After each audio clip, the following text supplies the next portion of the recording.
قرآن کریم میں اللہ تعالیٰ فرماتے ہیں یا الذین آمنوا من یرتد منکم عن دینہ فسوف یأتی اللہ بقوم یحبهم ویحبونه، اے ایمان والو تم میرے دین پر چلنا نہیں چاہتے، دفع ہو جاؤ، تم سے بہتر قوم میں لائی جاؤں گا۔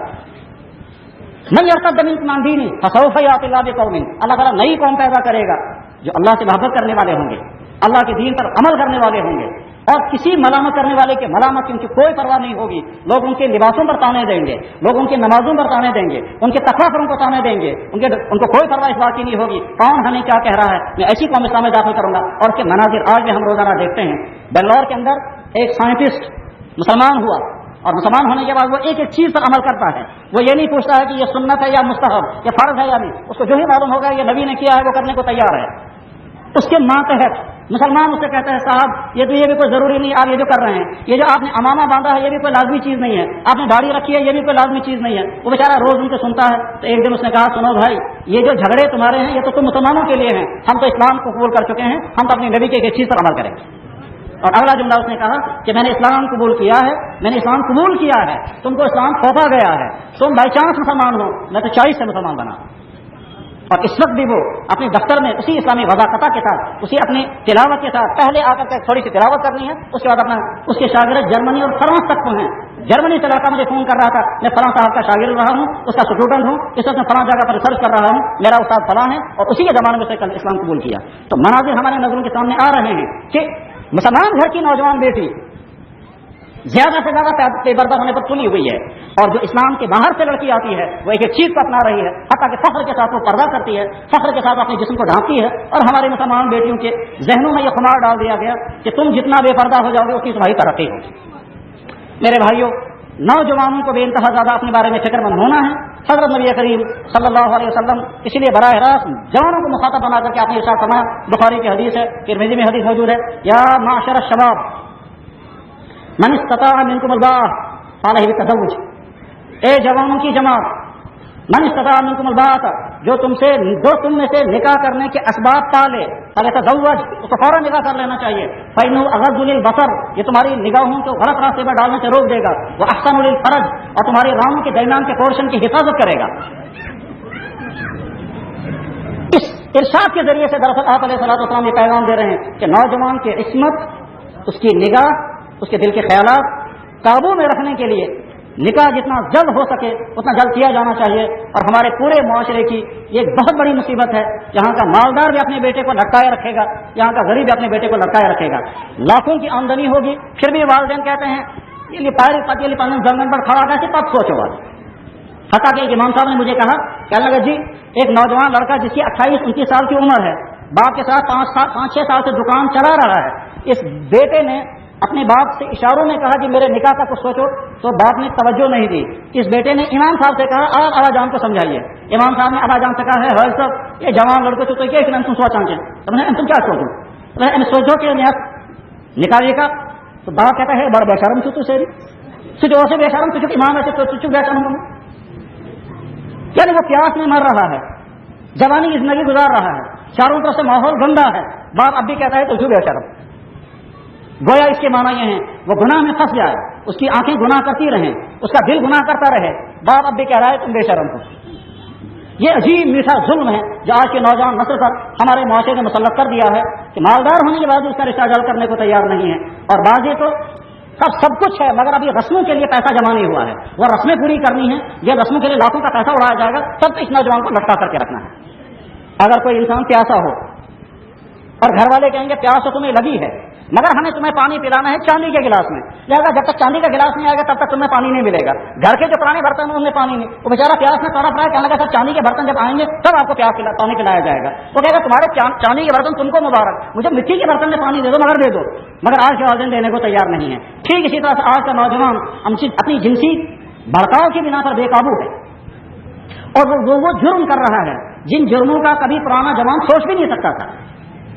حضرت نبی کریم صلی اللہ علیہ وسلم نے ارشاد فرمایا ناکحۃ ید ملعون، جو اپنے ہاتھ کے ساتھ نکاح کرے اس پر لعنت۔ 6-7 سال پہلے کی بات ہے کہ مجھے کسی لڑکے نے فون کیا، وہ مجھے فون کر کے کہتا ہے جی ماسٹربیشن کے بارے میں آپ کیا کہتے ہیں؟ میں نے کہا بھائی میں تو نہیں جانتا یہ کیا چیز ہے، کہنے لگا جی یہ آپ نہیں جانتے، میں نے کہا میں نہیں جانتا یہ کیا چیز۔ اب اس نے اشاروں کنایوں میں ڈرتے ڈرتے جب مجھے سمجھایا یہ کیا چیز ہے تو ہم کو یاد آ گیا ہماری کتابوں میں اس کو لکھا جاتا ہے استمناء بالید، استمنا بالید کے معنی اپنے ہاتھ کے ساتھ اپنی منی کو ضائع کرنا، اپنی چاہت اپنے ہاتھ کے ساتھ پورا کرنا۔ اب یاد آیا یہ تو حدیث میں موجود ہے، اور جناب رسول اللہ صلی اللہ علیہ وسلم نے اس کو سختی کے ساتھ فرمایا تھا کہ ایسا ہوگا، بلکہ ایک جگہ یہ بھی فرمایا تھا کہ قیامت کے دن کچھ لوگ آئیں گے ان کے ہاتھ حاملہ ہوں گے، پریگننٹ ہوں گے۔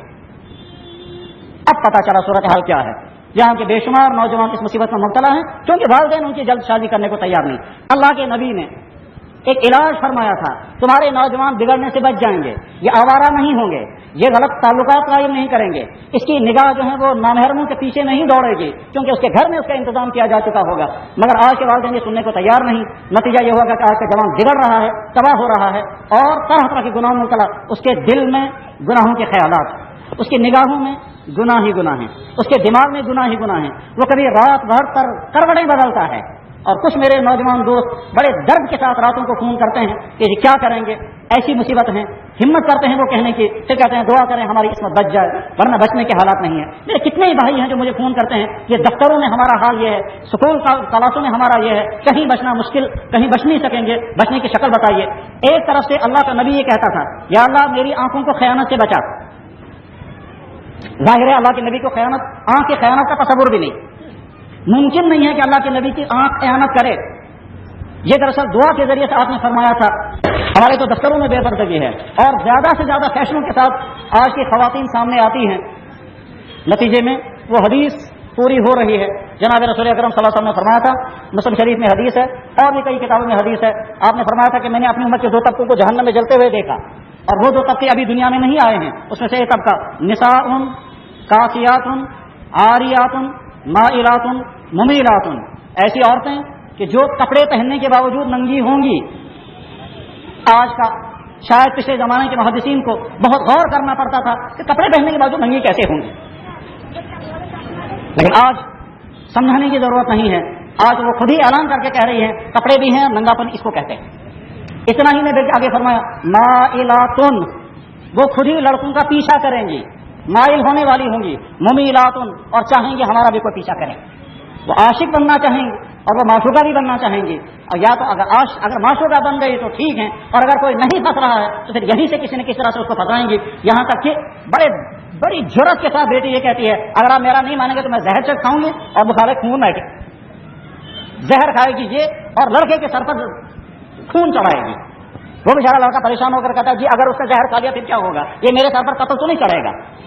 اس لیے میرے نوجوان بھائیوں یہ دور خرابیوں کا دور ہے، بلکہ نوبت تو یہاں تک پہنچ گئی کہ ایک استاد ایک کالج یا یونیورسٹی میں اسلامیات پڑھا رہا ہے، حدیث پر وہ لیکچر دے رہا ہے، اور ٹاپک ہے تدوین حدیث کیسے ہوئی ہے، حدیثیں جمع کیسے ہوئی ہیں، اس پر وہ لیکچر دے رہا ہے، اور جس کلاس میں وہ لیکچر دے رہا تھا اسی کلاس کی ایک لڑکی کے ساتھ اس کے غلط تعلقات تھی۔ لیکچر دینے کو تو حدیث سے لیکچر دے رہا ہے وہ، یا تدوین حدیث سے لیکچر دے رہا ہے، مگر اسی کلاس کی لڑکیوں میں سے لڑکی کے اس کے تعلقات ہیں، اور اسی کلاس کا لڑکا مجھے فون پر بتا رہا ہے۔ یہاں کے معاشرے کے اندر کے حالات ہم سب کی نظروں کے سامنے آتے رہتے ہیں، اس لیے بہت ڈر لگتا ہے آئندہ نہ جانے کیا ہونے والا ہے اور کس صورتحال میں ہم مبتلا ہونے والے ہیں۔ میرے بھائیوں، جناب رسول اکرم صلی اللہ علیہ وسلم کے نبی صادق ہونے کی، سچے نبی ہونے کی بے شمار علامتیں اور دلائل ہیں، ان میں سے کچھ وہ چیزیں ہیں کہ جو آپ نے ارشاد فرمایا وہ آج کے زمانے میں پوری ہو رہی ہیں، اس سے پہلے کی تاریخ میں وہ چیزیں نہیں ہوئی ہیں، آج کے دور میں وہ چیزیں پوری ہو رہی ہیں۔ حدیث میں موجود ہے آپ علیہ الصلوۃ والسلام نے جب قیامت کی نزدیک ہونے کی علامتیں بیان فرمائی اور خرابیوں کو بیان فرمایا تو اس نے ایک خرابی بیان کی تھی، یکتفی الرجال بالرجال وتکتفی النساء بالنساء، مرد مردوں کے ساتھ بدکاریاں کریں گے اور عورتیں عورتوں کے ساتھ بدکاریاں کریں گی۔ اس وقت صورتحال دنیا کی یہ ہے کہ دنیا میں تقریباً 8 یا 10 ملکوں میں باقاعدہ قانون بنا ہوا ہے کہ مرد مردوں کے ساتھ نکاح کریں، عورتیں عورتوں کے ساتھ نکاح کریں، قانون میں اس کا کوئی بین نہیں ہے اور یہ ترقی کی علامت ہے، اور نہ صرف یہ کہ ان یورپ کے ملکوں میں بلکہ اب برصغیر میں بھی اس کو لایا جا رہا ہے، حتیٰ کہ دلی میں ہائی کورٹ کا جج بھی کہہ رہا ہے کہ نہیں صاحب اس میں کوئی حرج نہیں ہے، اور اس سے آگے بلکہ قانون بننے والا ہے، اور اس کے لیے تیاریاں چل رہی ہیں کہ کس طرح سے ہم اس کو قانون میں الاؤ کر دیں گے، کیسا مرد مردوں کے ساتھ۔ تو ہم جنس پرستی کو ہرانے کی جو مہم دنیا میں چل رہی ہے، مسلمان کو سمجھ لینا چاہیے ہمارا نبی وہ نبی صادق ہے کہ جو 1400 سال پہلے ہم کو یہ بیان کر کے گیا۔ اس لیے میرے نوجوان بھائیوں، براہ راست آپ مخاطب ہیں، سب سے پہلے اپنی دین کی فکر کریں۔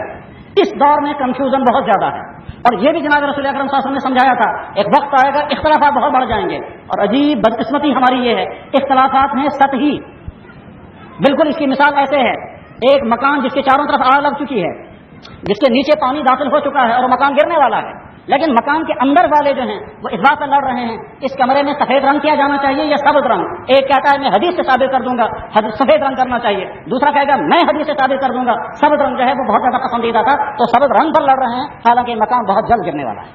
اس کی فکر نہیں. جہاں اسلام کی بنیادیں ہلنے والی ہوں وہاں سطحیت کے اختلافات میں ان کا مبتلا ہونا قیامت کی علامتوں میں سے ہیں, اور یہ جناب رسول اکرم صلی اللہ علیہ وسلم نے پہلے بیان فرما دیا تھا. آج کا دور کنفیوژنوں کا دور ہے نہیں, غلط نظریات کو گلے میں اتارنے کا دور ہے. مسلم شریف میں حدیث موجود ہے, حضرت نبی کریم صلی اللہ علیہ وسلم ارشاد فرمایا سیکون فی آخر الزمان دجالون کذابون یاتونکم من الاحادیث ما لم تسمعوا انتم ولا آباؤکم فإیاکم وإیاہم لا یضلونکم ولا یفتنونکم. اخیر زمانے میں کچھ دجال جھوٹے آئیں گے, فریب دینے والے. دجال کے معنی فریب دینے والا. یہ فریب دینے والے آج کے دور میں جن کی طرف میں یہ بتانا چاہتا ہوں, آج کے دور میں سکالروں کی شکل میں آتے ہیں, دانشوروں کی شکل میں آتے ہیں, نئی ریسرچ کے روپ میں آتے ہیں کہ سر ہم نے نئی ریسرچ کی ہے, یہ بہت بڑا سکالر ہے, اس بہت بڑے سکالر نے یہ نئی ریسرچ کی ہے, تو سکالروں کے روپ میں. تو آپ نے فرمایا اخیر زمانے میں کچھ جھوٹے ڈجر میں مبتلا کرنے والے آئیں گے, یاتونکم من الاحادیث, تمہارے سامنے ایسی احادیث لائیں گے. اس لفظ احادیث کے دو معنی ہیں, ایک معنی ہے جھوٹی حدیثیں تمہارے سامنے لائیں گے جو حدیث ہوگی ہی نہیں. دوسرے معنی تمہارے سامنے ایسے نظریات لائیں گے, ایسی تھیوریاں لائیں گے جو تم نے تمہارے باپ دادوں نے سنی بھی نہیں ہوں. یاتونکم احادیث ما لم تسمعوا انتم ولا آباؤکم, تمہارے سامنے ایسے نظریات لائیں گے جو تم نے اور تمہارے باپ دادوں نے سنے بھی نہیں ہوں گے. ہمارے باپ دادوں نے نہیں سنا ہوگا, ہم بندروں کی اولاد ہیں, لیکن عرصے سے ساری دنیا میں پڑھایا گیا کہ صاحب ہم سب بندروں کی نسل ہیں, سب ڈارونزم کے شکار ہوتے گئے. یہاں کا تعلیم یافتہ بھی, یہاں کا عام بھی, ڈاکٹروں کو دیکھے تو وہ ڈارونزم لیے پھر رہے ہیں, سکولوں میں دیکھے تو وہ ڈارونزم لیے پھر رہے ہیں, اور سال ہر سال تک ساری دنیا کو فریب دیا گیا, اور آج کہتے ہیں ڈارونزم سارا فریب تھا, وہ کچھ بھی نہیں تھا. یہ ہے وہ نئے ازم. تو کہیں ایک ازم آئے گا, کہیں دوسرا ازم آئے گا, کہیں تیسرا ازم آئے گا, نئی تھیوریاں آئیں گے. حالانکہ صاحب پردے پر نئی ریسرچ ہوئی ہے, اور پردے پہ نئی ریسرچ ہونے کے بعد اب یہ ڈکلیئر ہو گیا کہ صاحب عورتوں کے لیے چہرے کا کوئی پردہ ہے ہی نہیں. تو سب اسلام آج تو نہیں آیا ہے دنیا میں کہ آج نئی ریسرچ ہونے والی ہے, اور آج کا انسان نئی ریسرچ کر کے اس کو 1400 سال سے اسلام ہے. اس 1400 سال کی تاریخ میں صحابہ, تابعین, فقہا, محدثین, امت کی عظیم شان شخصیات گزر چکی ہیں, اور اسلامی سوسائٹی دنیا میں اپنی رونقیں دکھا چکی ہے. آج کا انسان نیا آ کر کہتا ہے نئی ریسرچ ہوئی ہے, اس نئی ریسرچ میں وہ قرآن کی کوئی نئی آیت نہیں لا سکتا, وہ کوئی نئی حدیث نہیں لا سکتا, اس قرآن کی آیت کی کوئی نئی تفسیر نہیں کر سکتا, وہ کوئی نئی حدیث کی تحقیق نہیں کر سکتا, کسی حدیث کے متعلق کوئی نیا پہلو نہیں لا سکتا ہے. ظاہر ہے امام بخاری سے بڑا محدث کون, اور امام ابو حنیفہ سے بڑا فقیہ کون. امام ابو حنیفہ رحمۃ اللہ تعالیٰ کا فقہ, امام بخاری رحمۃ اللہ تعالیٰ کی حدیث ہیں, اور اس کے بعد پھر فقہا اور محدثین کی ساری تحقیقات کو ایک سائڈ کر کے ایک آدمی کہتا ہے آج نئی ریسرچ کر رہا ہوں. نئی ریسرچ کے دھوکے کیسے کیسے ہوتے ہیں, میں اس کی مثال عرض کرتا ہوں. ایک صاحب نے کتاب لکھی, سادات میں سے ہے, نام سید ذوالفقار. اس نے کتاب لکھی, عنوان ہے اس کا اسلام میں شراب حرام نہیں. ایک نئی تحقیق. اس نئی تحقیق میں کیا دکھا رہا ہے, وہ شراب کے فائدے. تو شراب کے فائدے دکھائے, فائدے اس میں کیا ہو سکتے ہیں, لیکن بہرحال دکھائے. کیا لگا صاحب اس کا ذہن تیز ہو جاتا ہے. جب انسان جو ہے وہ ٹینشن میں ہوتا ہے تو اس کو تھوڑی سی شراب پینے سے انسان جو ہے اس کو ریلیف ملتا ہے, اور اس کے بعد پھر وہ نئے سرے سے کام کرنے لگتا ہے. دانشوروں کا اگر دانشوری کرنی ہوگی اور وہ شراب کا عادی ہوگا, اس کا ذہن بیٹھ جائے گا. اس کے بعد جو ہے وہ تھوڑی سی شراب پیے گا, اور اس کے بعد پھر وہ لکھنے لگے گا, اس کا ذہن کھل جائے گا. شاعر اگر شاعری کرنے لگتا ہے اس کا ذہن کام نہیں کرتا ہے, جو ہے وہ تھوڑی سی شراب پیتا ہے اس کا ذہن تیز کام کرنے لگتا ہے, اور دھڑا دھڑ شعر بننے لگتے ہیں. اسے مثالیں بھی دکھائی, جگر مراد آبادی شاعر تھا, اور وہ شراب پیتا تھا تو زیادہ اچھی شاعری کرتا تھا وغیرہ. یہ تو تھا تمہید اس کی. اب آگے کیا دھوکہ دے رہا ہے, کیا لگا صاحب یہ جو آج تک کہا جا رہا تھا شراب حرام ہے, قرآن میں کہیں نہیں لکھا ہے شراب حرام. ظاہر سے پڑھنے والا حیران ہوگا کہ سب قرآن میں واقع کہیں اس نے لکھا یہ. میں نے پورے قرآن کو چیک کر کے دیکھا, احمقانہ سوچ اور انداز دیکھیے, اسلوب. کہتا میں نے قرآن کو چیک کیا. انسان نسخے سے پیدا ہوا اور الفاظ بولتا ہے میں نے قرآن کو چیک کیا.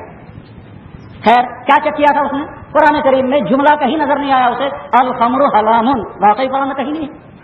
یقیناً کہیں قرآن میں لکھا ہوا ہے شراب حرام ہے, یہ جملہ کہیں نہیں ہے. قرآن میں تو جو آیت ہے وہ یوں ہے, اور جب آیت نازل ہوئی تھی اس سے پہلے 2 آیتیں شراب کے متعلق نازل ہو چکی تھی, مگر شراب کے حرام ہونے کا اعلان نہیں ہوا تھا.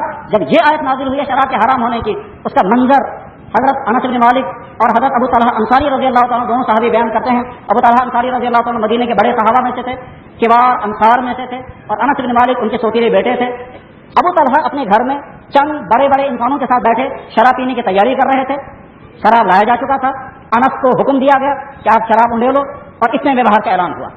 وہ جو اعلان ہوا میں نے بہت غور کیا, بہت اچھی طرح سے سوچا تو سمجھ نہیں آیا، واللہ عالم حقیقت ایسی ہے یا نہیں، لیکن سمجھ نہیں آیا کہ جب باہر سے اعلان ہو رہا ہوگا تو اس طرح سے اعلان ہو رہا ہوگا.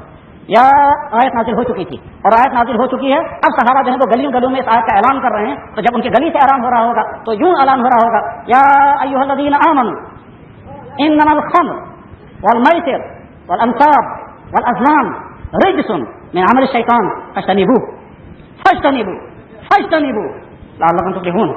اے ایمان والو، شراب، جوا، ازلام، مشرکانہ کام سب شیطانی کام ہیں، ان سے بچو. شیطان چاہتا ہے تمہارے اندر تباہی پیدا کر دینا. یہ آیت موجود ہے، اس کے باوجود ہمارا سکالر ہم کو کہہ رہا ہے قرآن میں کہیں نہیں لکھا ہے شراب حرام ہے. کر دیا لوگ پڑھنے والوں کو کنفیوز، اور شاگرد اس کے بہت سارے ہیں، اس کے دفتر میں کام کرنے والے کہنے کے ساتھ آپ کی تو نئی ریسرچ آئی ہے، واقعی یہ مولویوں کو یہ بات ہی کہیں سمجھ میں نہیں آئی تھی. اور اگلا چیپٹر اس نے گیا شراب کی حرمت نہیں، شراب کا ثبوت حدیثوں میں موجود ہے. یہ عنوان لگایا اور نیچے لکھا بخاری شریف میں حدیث موجود ہے کہ صحابہ نے شراب پی اور جنگ بدر میں گئے اور شہید ہوئے. اگر شراب حرام ہوتی تو صحابہ کہاں شراب پیتے؟ ظاہر ہے پڑھنے والا اتنا ہے. یہ دھوکہ دینے والا یہ نہیں بتا رہا کہ آگے دوسری حدیث آ رہی ہے جس میں اللہ کا نبی صاف اعلان کر رہا ہے ان اللہ حرم تجارت الخمر، اللہ نے شراب کی تجارت کو بھی حرام کر دیا ہے، شراب کے پینے کو. کل مسکرن حرام، یہ نہیں بتا رہا ہے، کسی پر دھوکہ دے کر کے نکل گیا آگے. یہ ہے وہ آج کے زمانے کا کنفیوژن کا دور. اس لیے میرے بھائی نوجوانوں، الہاد آپ کا پیچھا کرے گا، آپ کو اپنے نبی سے بدظن کرنے کی کوششیں کی جائیں گی. طرح طرح کے چند عنوانات پکڑے گئے ہیں اور ان عنوانات کے ذریعے سے لڑکوں کو کنفیوز کیا جائے گا. مجھے یہیں سے نگر شہر میں وہ نوجوان لڑکا ملا تھا ابھی کافی عرصہ پہلے. اس نے کہا جی اتفاق کی بات اس دن اس مجلس میں جس مجلس میں یہ لڑکا موجود تھا، اتفاق کی بات اس دن نہ جانے کیسے یہ مسئلہ اٹھ گیا کہ حضرت عائشہ صدیقہ رضی اللہ تعالیٰ عنہ کا نکاح جناب رسول اکرم صلی اللہ علیہ وسلم کے ساتھ اس عمر میں یا رخصتی اس عمر میں ہوئی تھی جب آپ کی عمر صرف 9 سال کی تھی. اس پر گفتگو ہوئی کہ حضرت عائشہ رضی اللہ تعالیٰ کا نکاح حضور کے ساتھ ہوا ہے، عمر یہ تھی، وجوہات اس کے یہ تھے، فائدہ اس کا یہ تھا، مقصد اس کا یہ تھا، مصلحتیں اللہ کی اس میں یہ تھی. یہ ساری گفتگو جب ہو گئی اس کے بعد ایک لڑکا آیا، اس نے کہا جی میں تو بہت دنوں سے کنفیوز تھا. میں نے کہا کیا؟ کہنے لگے جہاں مجھے پمفلٹ دیا گیا، سری نگر شہر میں پمفلٹ تقسیم ہوا ہے، اور پمفلٹ میں لکھا ہوا تھا مسلمانوں کا نبی شہوت طرف تھا، اور نیچے لکھا ہوا تھا کہ دیکھو مسلمانوں کا نبی خود 53-54 سال کی عمر ہونے کے باوجود وہ 9 سال کی بیٹی کے ساتھ نکاح کر رہا ہے. اس کی اپنی بیٹی اس سے بڑی عمر کی تھی. ظاہر ہے حضرت فاطمہ رضی اللہ تعالیٰ کی عمر حضرت عائشہ سے زیادہ تھی. تو حضرت عائشہ صدیقہ رضی اللہ تعالیٰ کے ساتھ جب حضور کا نکاح ہوا اس وقت حضرت عائشہ کی عمر حضرت فاطمہ سے چھوٹی کم تھی، یقیناً تھی، مگر یہ نوجوان جو ہے یہ شک میں پڑ گیا. ساتھ میں لکھا تھا دوسرا ثبوت مسلمانوں کے نبی نے 9 نکاح کیے ہیں. اگر وہ شہوت طرف نہیں تھا تو اور کیا تھا؟ ظاہر آج کا نوجوان بیچارہ معصوم ہے، اس کو معلومات نہیں ہے، اس کو تحقیق نہیں ہے، اس کو نہیں معلوم ہے کہ نبی علیہ الصلوۃ والسلام نے وہ زیادہ نکاح کب اور کس طرح کیے تھے، ان کے حالات کیا تھے، اس کا پس منظر کیا تھا. جب جوانی کی زندگی میں تھے اس وقت آپ علیہ الصلوۃ والسلام نعوذ باللہ من ذالک کسی جنسی اس کے اثرات کا شکار نہیں تھے. یہ ہے وہ کنفیوژنوں کا دور. آج کے نوجوان کو کنفیوز کیا جا سکتا ہے خدا کے بارے میں، نبی کے بارے میں، آخرت کے بارے میں، قرآن کے بارے میں، اسلام کے بنیادی عقائد کے بارے میں، اسلام کے حلال و حرام. آج کی دنیا ہر حرام کو حلال کرنے پر تلی ہوئی ہے اور اس کے بعد پھر شر مستحیل کھڑا ہو جائے گا. کل کے ساتھ ہم ایک نئی ریسرچ کریں گے کیا اسلام کے حرام کی ہوئی چیز کو حلال بنانے کی کوشش. اور نوجوان بڑی تیزی کے ساتھ مبتلا ہو جاتے ہیں. یہاں کے تعلیمی اداروں میں پڑھنے والے نوجوان اچھی طرح سے جانتے ہیں وہاں کس طرح سے ان کے اساتذہ ان کو کنفیوز کرتے ہیں اسلام کے نام کا. اور وہ نوجوان جب ہم کو سناتے رہتے ہیں ہم حیران ہوتے ہیں کہ کس طرح سے یہاں کے مسلمان کو بگاڑنے پر تلا ہوا ہے. اور وہ ساتھ میں یہ کہتا ہے کہ صاحب ہم کو ماڈرن اسلام چاہیے، ہم کو ترقی یافتہ اسلام چاہیے، دقیانوسی اسلام نہیں چاہیے. الامان الحفیظ، اللہ کے نبی نے جو چیزیں حرام کی اس کو حرام بولتے ہوئے ہمارا مسلمان آج یہ کہتا ہے یہ دقیانوسی اسلام ہے. مطلب کیا ہے؟ ہم سب کچھ کریں اور نام ہم پر مسلمانی کریں. اس قدر المناک بات ہے کہ یورپ کے ملکوں میں جیسے بیلجیم، جیسے ہالینڈ، جیسے ڈنمارک، جیسے فرانس، وہاں رہنے والی مسلمان خواتین جلوس نکالتی ہیں کہ ہمارا سکارت ہم سے مت چھینو، اور یہاں کا مسلمان اپنی بیٹی کو ننگا سے ننگا کرنے پر تلا ہوا ہے. وہ وہاں اس ماڈرن دنیا میں رہ کر بھی اپنے پردے کی حفاظت کرنے کی کوشش کر رہی ہیں اور یہاں کا مسلمان ان کے دھوکے کا شکار ہو کر کے اپنی بیٹیوں کو ننگا سے ننگا کرنے پر تلا ہوا ہے. میرے نوجوان بھائیوں، اپنی جوانی کی فکر کریں، خصوصاً ایسے باطل نظریات کا شکار نہ ہوں جن باطل نظریات کے نتیجے میں آپ کا دین آپ کے ہاتھ سے چھوٹ جائے گا، آپ حفیظ بن جائیں گے، آپ مرتد ہو جائیں گے، آپ کو پتہ بھی نہیں چلے گا. اور ہر ایسی بات جس کے نتیجے میں شک پیدا ہو جائے. آج کے مہم ایک یہ بھی ہے دنیا میں جو مسلمانوں کو مرتد بنانے کی مہم چلاتے ہیں وہ لوگ جب یہ سمجھتے ہیں کہ صاحب مرتد بنانا تو آسان مشکل ہے تو ہم ایک کام کریں گے، کم سے کم ان کو کنفیوز کر دیں گے، تو اسلامی عقائد کے بارے میں کنفیوز کر دیں گے. جی یہ بتائیے اللہ تعالیٰ رحیم ہے یا عادل ہے؟ یہ نوجوان لڑکا کہتا ہے جی اللہ تعالیٰ تو رحیم ہے. کہنے لگا چھوٹا بچہ ہے وہ تکلیف میں مبتلا ہے اور اللہ تعالیٰ اس کو تکلیف میں مبتلا رکھتا ہے، بتائیے اللہ رحیم ہے؟ یہ لڑکا سوچنا جی پھر تو رحیم نہیں ہے. تو کہنے لگا پھر آپ کا تصور ہی صحیح نہیں ہے. اب یہ بیچارہ کنفیوز ہو گیا. یہ باپ کو آ کر کہتا ہے اب ہمارا ڈیڈی ہمارا اللہ رحیم ہے. انہوں نے کہا ہاں رحیم ہے. وہ فوراً بیٹا سوال کرتا ہے پھر چھوٹے بچوں کو تکلیف کیوں آتی ہے؟ ابا جان کہتے ہیں بھائی مجھے بھی معلوم نہیں ہے, اپنے سر سے پوچھ لینا. وہ سر نہیں تو اس کو کنفیوز کیا ہے. ٹھیک اسی طرح سے ایک اسکول میں ایک ٹیچر اپنی کلاس میں یہ کہتا ہے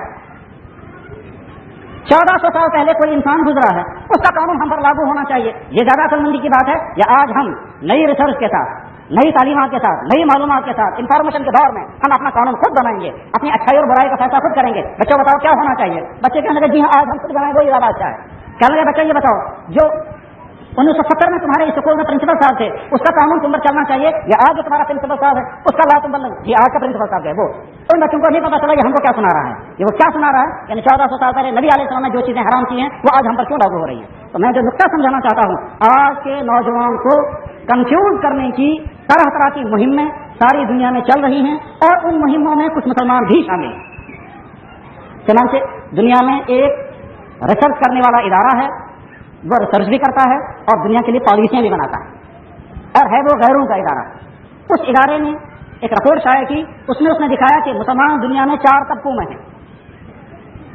اور صحیح تجزیہ کیا. مسلمانوں کا ایک طبقہ جو اپنے آپ کو ہائی کلاس سمجھتا ہے, وہ طبقہ اپنے اسلام کو چھوڑ چکا ہے. وہ اسلام سے ویسے ہی متنفر ہے جیسے یورپ میں رہنے والا کوئی متاثر یہودی یا نصرانی. وہ ویسے ہی اسلام سے نفرت کرتا ہے. تو خاندانی طور پر وہ اسلام کے ساتھ جڑے ہوئے ہیں, ورنہ آگے ان کو اسلام سے کوئی ٹچ نہیں ہے. وہ اسلام کو ویسے ہی برا بلا کہتے ہیں جیسے ہم. ایک طبقہ وہ ہے. دوسرا طبقہ وہ ہے مسلمانوں میں سے کہ جن کو اسلام سے نفرت تو نہیں ہے مگر ان کی زندگی کا مقصد ہمارے پاس مکان ہونے چاہیے, بینک بیلنس ہونا چاہیے, گاڑیاں ہونی چاہیے, جدید سائنسی تمام سہولیات ہمارے گھر میں جمع ہونی چاہیے اور دنیا بھر کے ہم ٹور کرتے رہیں گے اور کیا پھر عیاشی کی زندگی ہماری گزرنی چاہیے. اسلام پھیلتا ہے بہت اچھا, نہیں پھیلتا ان کو کوئی پریشانی نہیں ہے. مسلمانوں کا عام طبقہ اس وقت ایسا ہی ہے, یہ ان کا تجزیہ ہے. تیسرا طبقہ ہے ٹریڈیشنل مسلم. بس وہ چند باتیں انہیں پکڑ کر کے رکھی ہیں کہ صاحب یہ ہمارا اسلام ہے, پیدا ہوں گے تو ختم کر دیں گے اور بچے کی اذان پڑھ دیں گے اور ذرا بڑا ہو جائے گا, بڑا ہونے کے بعد پھر کبھی بسم اللہ پڑھا دیں گے یا سورہ فاتحہ یاد کرا دیں گے. اس کے بعد پھر ان کی سارا دین ان کا جو ہے بچے کا جب نکاح ہوگا تو نکاح پڑھنے کے لیے مولوی کو لائیں گے, قاضی کو لائیں گے, باقی نکاح کے علاوہ باقی سارے فنکشن جو ہیں اس میں اس کو اسلام کو نہیں آنے دیں گے. اس کے بعد جب مر جائیں گے تو جنازہ پڑھ کے دفن کریں گے. کبھی کبھی وہ نماز بھی پڑھ لیں گے, کوئی اسلام کی چند دکھانے والی چیزیں وہ بھی کر لے گا. بس یہی ان کا اسلام ہے, اسی پر وہ اٹکے ہوئے ہیں. جب سے پیدا ہوئے تب سے آج تک وہ اسی اسلام پر رکے ہوئے ہیں. یہ ٹریڈیشنل مسلم ہیں. ان کو اسلام کو دنیا میں پھیلانے سے دلچسپی نہیں, خود ان کی نسل مسلمان رہے ان کو اس سے بھی دلچسپی نہیں ہے. یہ تیسرا طبقہ یہ ہے.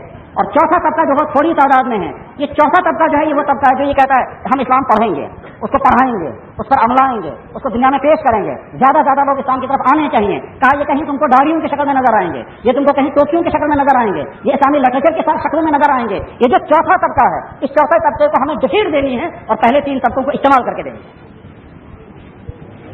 اس لیے یہاں جو آدمی ہے وہ سمجھ لے میں کون سے طبقے سے ہوں. میرے بھائیوں, اسلام نے عورت کو مکمل تحفظ دیا تھا, معاشی اعتبار سے بھی محفوظ, قسمت کے اعتبار سے بھی محفوظ, کھانے پینے کے اعتبار سے بھی محفوظ. اس کو کہا تھا تمہیں کچھ نہیں کرنا ہے, تمہارا سارا خرچہ یا تو تمہارے باپ کے ذمہ, تمہارے شوہر کے ذمہ, تمہارے بھائیوں کے ذمہ, تمہاری اولاد کے ذمہ, تمہارے خاندان والوں کے ذمہ, اور اگر خدا نہ خاصہ کوئی نہ ہوا تو پھر مسلم سوسائٹی کے ذمہ کہ مسلم سوسائٹی اپنی بیٹے کو گھر سے باہر نہ آنے دے. یہ اسلام کا نظام تھا. دنیا میں دھوکہ دیا گیا, کہنے کے ساتھ اسلام نے عورت پر ظلم کیا ہے. اب ہم ان سے انصاف دلائیں گے. انصاف دلانے کے لیے یہ دفتر میں پہنچے, وہاں اس کی اسمت لوٹ جائے مگر انصاف ہے. یہ بازاروں میں پھرے, اس کے جسم کا سودا ہونے لگے, اس کا جسم جو ہے وہ خوبصورتی بنیاد پر بکنے لگے کہ صاحب یہ انصاف ہے اور یہ اس کے ساتھ آزادی کا معاملہ ہے. ہم اس کے حقوق اچھی طرح سے ذہن میں بٹھا کر کے رکھیے. آزادی نسواں کے حقوق کا مطلب عورتوں کو ننگا کرو. آزادی نسواں کے عورتوں کو حقوق دینے کا مطلب عورتوں کو اپنی عصمتوں کا سودا کرنے پر مجبور کرو, ان کی عصمتیں لٹ جائیں. یہ ہے مطلب آزادی نسواں کا. انسانی تاریخ میں عورت کو اتنا بڑا دھوکہ کہیں نہیں دیا گیا جتنا آج کے دور میں دیا گیا کہ اس کو حقوق کے نام پر گھر سے باہر دھکیتا گیا. وہ دفتروں میں, دکانوں پر, ہوٹلوں میں, جہازوں میں اجنبیوں کی خدمت کرے اور اپنی عصمتوں کا سودا کرتی رہے. اس کا نام رکھا اس کو حقوق مل گئے, اور جہاں اس کی عصمتیں محفوظ تھی اس کا نام رکھا گیا یہ ظلمت ہے. اور مسلمان خاتون بھی کم عقل اور اس خاتون کے گھر کے مرد بھی نادان, تو انہوں نے بھی سمجھا ہاں یہ بات صحیح ہے, ہم اس کو لے کر کے باہر آئیں گے, ہماری بیٹی ترقی کرے گی. میرے بھائیوں, اس سے زیادہ اور عجیب منظر کون سا ہوگا ہمارے سامنے. ایک خاتون جو یا تو یہودی تھی یا نصرانی, مجھے نہیں معلوم ہے, یہ خاتون ایک مسلمان ملک میں جرنلزم کے سلسلے میں پہنچی ہے رپورٹنگ کرنے کے لیے. وہاں وہ گرفتار ہو گئی